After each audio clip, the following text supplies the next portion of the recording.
The bye week has come and gone, and it's time to start getting ready for the second half of the season.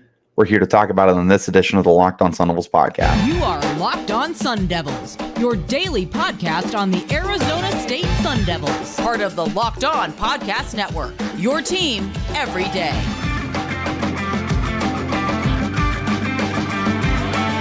Welcome back to the Locked On Sun Devils podcast, part of the Locked On Podcast Network, your team every day. My name is Richie Bradshaw, and I will be your guide for everything Arizona State Sun Devils. Thanks, as always, for tuning in. Wherever you get your podcasts, hit like, subscribe, turn on notifications so you get an update whenever we post new content. Stay in touch with that content by following me on Twitter at RichieBrads36, the podcast as well, at LO_Sun Devils. And as always, thanks especially to my everydayers who are here every single day. Before we get started, this episode is brought to you by PrizePicks. Go to prizepicks.com/LockedOnCollege and use the code LockedOnCollege for a first deposit matchup up to $100. Daily fantasy sports made easy. We are entering the second half of the season, sitting at 1-5 on the year. We are on a 5-game losing streak. We are cycling through players due to injuries throughout pretty much every position. We've had injuries at quarterback, offensive line especially. The defense has been banged up. There's been a lot going on. You've had an extra week to get healthy, and hopefully that's going to give you some momentum towards the end of the year, because right now its outlook is looking bleak for another win for the remainder of the year. It is nothing short of a remarkably difficult schedule. Of the remaining games you have, 4 are against ranked opponents. The other 2 are Washington State and Arizona, who are very quality football teams this year. It's going to be really tough to find a win in the rest of the year. Will they? I think so. I think that they're going to find another win somewhere in there. Obviously, I'll be taking them in a U of A game no matter what. U of A could be number 1 in the country. We could be winless. I'd still take Arizona State in that game. Like, this is always going to be that situation. But I do think that there's another win somewhere in there. Maybe it's an upset. Maybe UCLA starts to fall off. Maybe Washington State falls off. I don't know. But I do think there's another win in there. But before we can get to predicting those games and everything, we gotta take some steps back and take a look at everything that's going to be happening now that we're coming off of the bye week. And the first thing and most important thing is the return of injured players. Now, taking a look ahead to the Washington game, we have some idea of what's going to be going on with the offensive line. Isaiah Glass is back. That's good news. He's your starting left tackle, plug and play. Is he the best guy? No. Is he the worst guy? No. He's quality. You want him out there. It's good to have him back, for sure. Bad news. Bram Walden is out, the guy who was replacing Isaiah Glass. And I think Walden was okay. He wasn't elite. He also was not like a massive weak point on the offensive line. You could tell he was learning the game, but I still think that Walden has a very bright future. It's just a matter of getting those reps. He got some important reps, but now he's going to be out. That's a bummer. And he got a lot of guys that are questionable. You got Joey Ramos, Cade Briggs, and Sione Finau are all questionable for this game. That's really tough, especially when the whole goal was to get healthier during the bye week. Now, does that mean that all 3 of those questionable guys are out? No, not at all. You're hoping that most, if not all of them, are good to go, and you just kind of have to do pitch counts on the offensive line and do a little more shuffling. Like, it's not ideal, but it's better than what you were doing when you only had like 6 offensive linemen. You're getting guys back, and that's the most important thing. Joey Ramos is a tough SOB. I have a feeling he's going to do everything he can to stay on the field, play through the injury. He's a stud. He absolutely deserves every opportunity to get out there. Beyond those guys, you're going to be looking forward to some of the other skill position guys that are getting healthy. DeCarlos Brooks is somebody who has missed quite a bit of time. He should be trending in the right direction. I'm not 100% sure at this point in time if he's going to be available or not, but he's had some extra time now to be able to get back onto the field. If he is good to go, his presence will be more than welcome because the run game was very good when he was on the field to be able to spell Cameron Scadaboo. He was lining up all over the place as a H-back, as outside runner, inside runner. He was doing a little bit of everything for you. So getting to Carlos Brooks back would be really, really good to be able to help stabilize a run game that has really fallen off over the last handful of weeks. It'll help out Cameron Scadaboo's production by keeping him nice and fresh.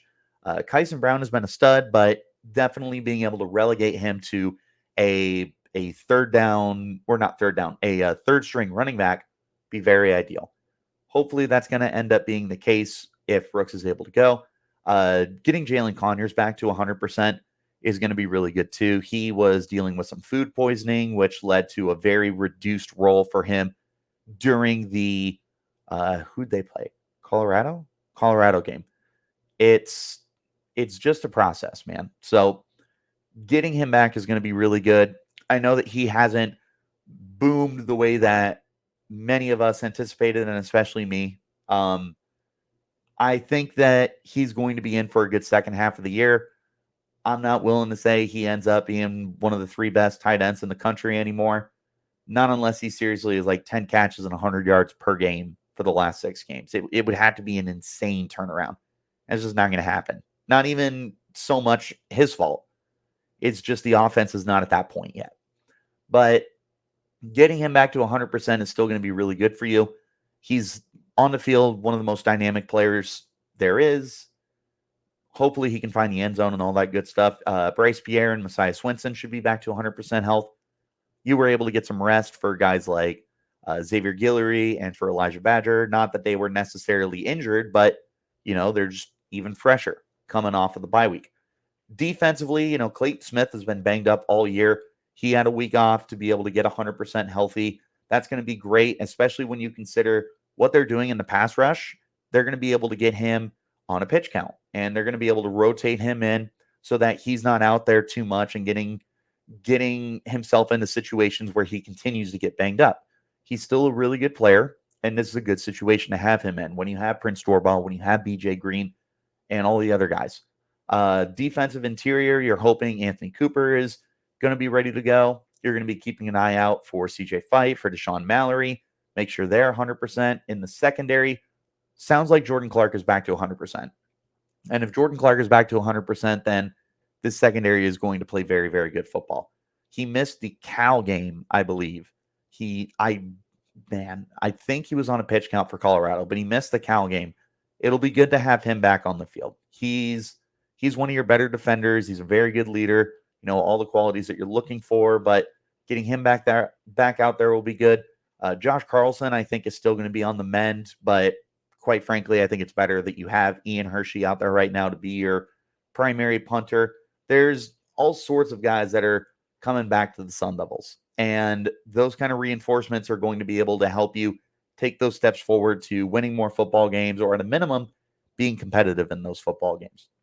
It's one of the things that has really held this team back this year was the inability to be able to stay on the football field and have enough players. I mean, bottom line, like, you're scraping the bottom of the barrel at times with getting enough guys onto the field. That's not going to be the case anymore moving forward. They're starting to restock the cupboards, all that good stuff. This is probably the best thing and most exciting thing that I'm looking forward to following the bye week for the Sun Devils. These days, every potential new hire can feel like a high-stakes wager for your small business. You want to be 100% certain that you have access to the best qualified candidates available. That's why you need to check out LinkedIn Jobs. LinkedIn Jobs helps find the right people for your team faster and for free. You can do this so quickly, and within minutes, have your job posting up. Once you do, add your job and the purple hashtag hiring frame to your LinkedIn profile to spread the word that you're hiring. Simple tools like screening questions make it easy to focus on the right candidates with just the right skills and experience so you can quickly prioritize who you want to interview and hire. And as a small business owner, you know that having that right team member can have a positive and measurable impact on your business. It's why small businesses rate LinkedIn Jobs #1 in delivering quality hires versus leading competitors. LinkedIn Jobs helps find the qualified candidates you want to talk to faster. Post your job for free at linkedin.com/lockedoncollege. That's linkedin.com/lockedoncollege. Post your job for free. Terms and conditions apply. If you have yet to check this out, then I don't know what you guys are doing with your Fridays. You need to check out the Locked On College Football Kickoff Live every Friday. They go live 11 a.m. Eastern on every Locked On College Football YouTube channel. College Football Kickoff Live will cover playoff implications, the conference rivalry games, and go in-depth like only Locked On can, including insight and analysis from our stable of Locked On College hosts covering their team every day. Find Locked On College Football Kickoff Live every Friday, 11 a.m. Eastern on any Locked On College YouTube channel. You won't want to miss it. I know that I tune in every single Friday so that I stay up to date on everything that's going on. So I recommend it. I love it to pieces.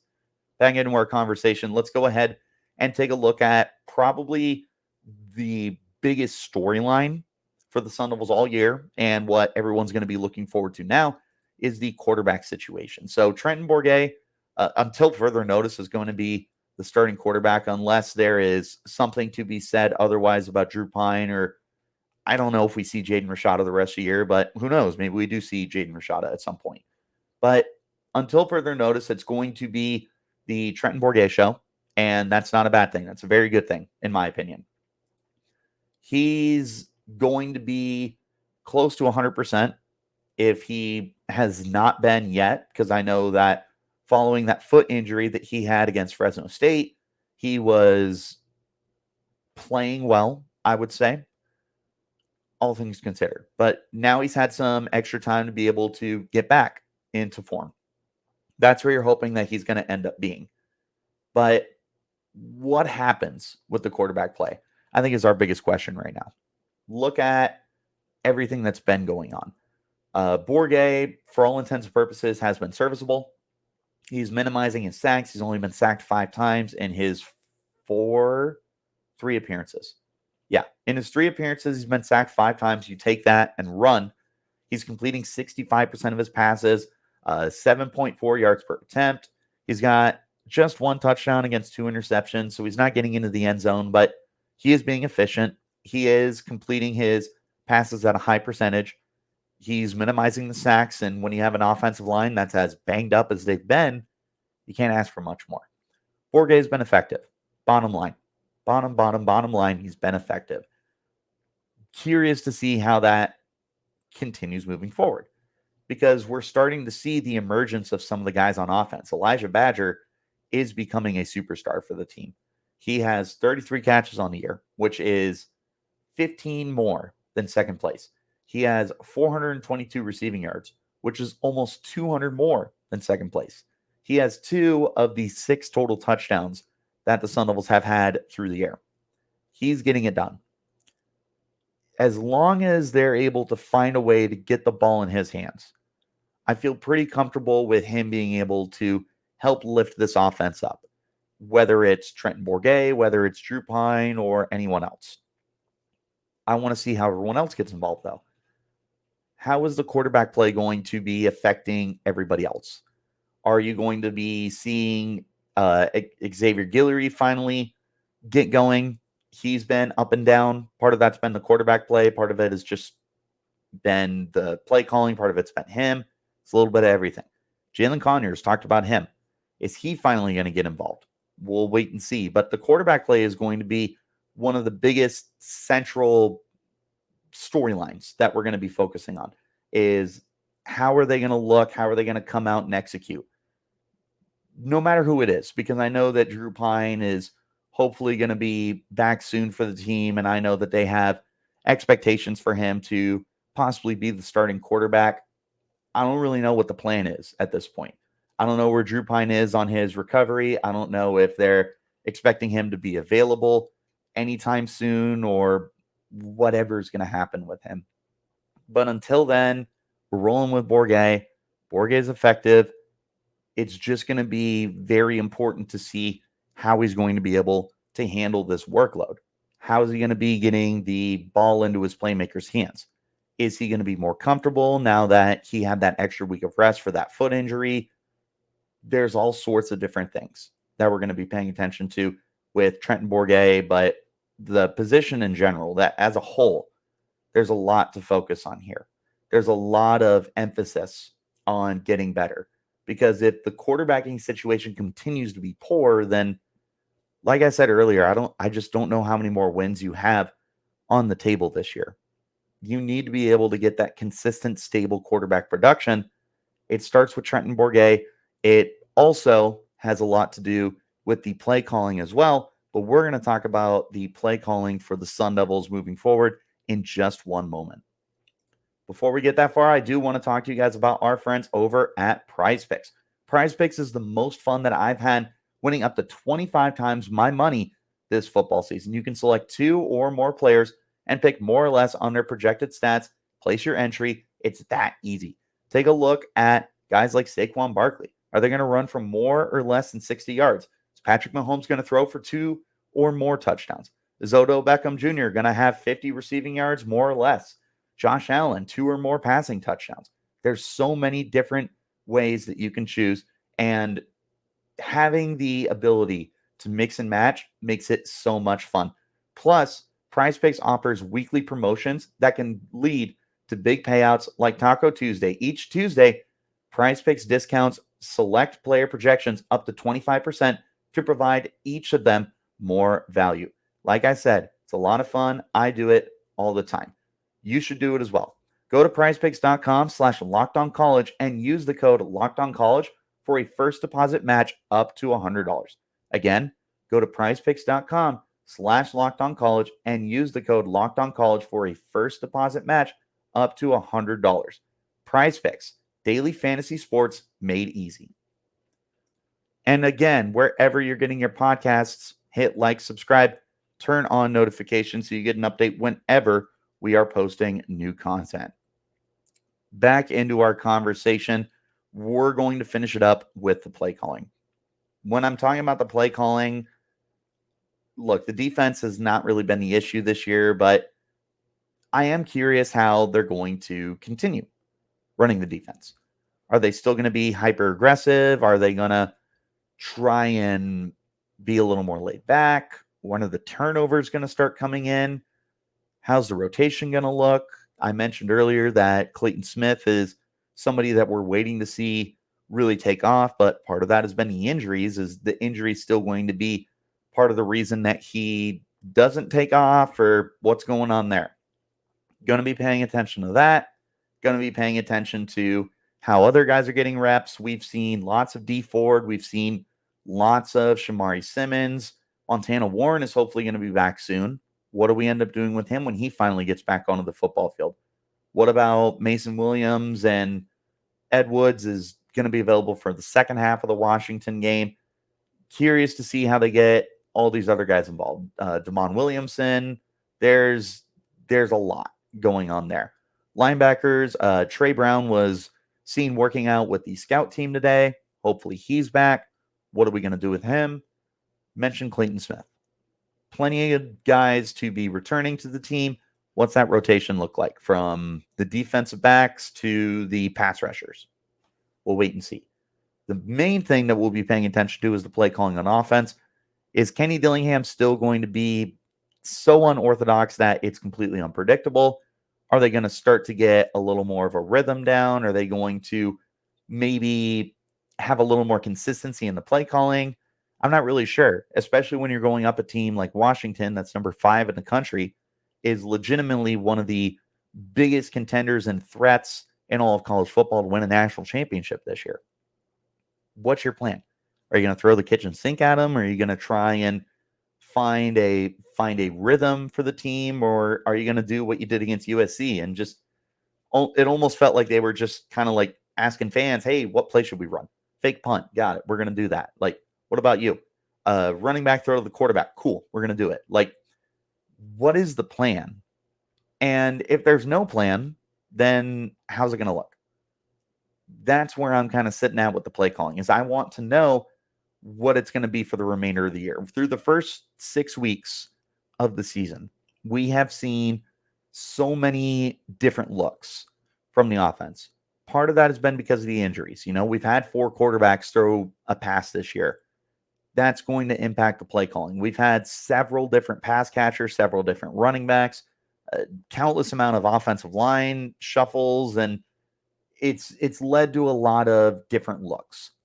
If you can finally find the health, how is that going to end up looking? How is Kenny Dillingham and Beau Baldwin going to be moving forward with the offense? If Trenton Bourguet is your starter for the remainder of the year, if Drew Pine takes over within the next 2 to 3 weeks, if Jaden Rashada finds his way back onto the football field, what is the play calling going to look like? What are we going to be doing with the run game that has been struggling? What's your solution to getting that back on track? What's your solution to getting Jalen Conyers more involved, to getting Xavier Guillory more involved, to help the continued progression of Elijah Badger towards, superstar status? These are all questions that I think is going to be answered with what the play calling is going to look like on the offense. The way that you end up scheming this for the remainder of the year is going to determine whether or not you're going to win games, lose games, or have moral victories.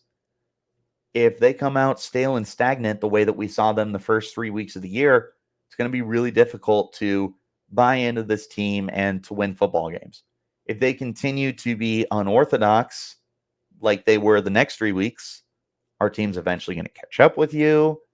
If you find a middle ground, what's that going to look like? What does a middle ground look like for a Kenny Dillingham offense? There's so much here to have a conversation with when it comes specifically to the play calling. That's what I'm going to be looking for. I'm going to be looking towards the return of the injured players. I'm going to be looking towards the quarterbacks and looking to see if we can find another win this year. Do you think the Sun Devils are going to get another win this year? What are you guys looking for coming off of the bye week? Let me know in the comments. Sound off. You can hit me up on Twitter as well at Richie Bradshaw36 and the podcast at LO_Sun Devils. But as always, I thank you guys for tuning in. Wherever you're getting those podcasts, hit like and subscribe. Turn on notifications to get an update whenever we post new content. I will see you guys again tomorrow as we begin talking about some Sun Devils basketball. Till then, you keep it locked right here on Locked On Sun Devils.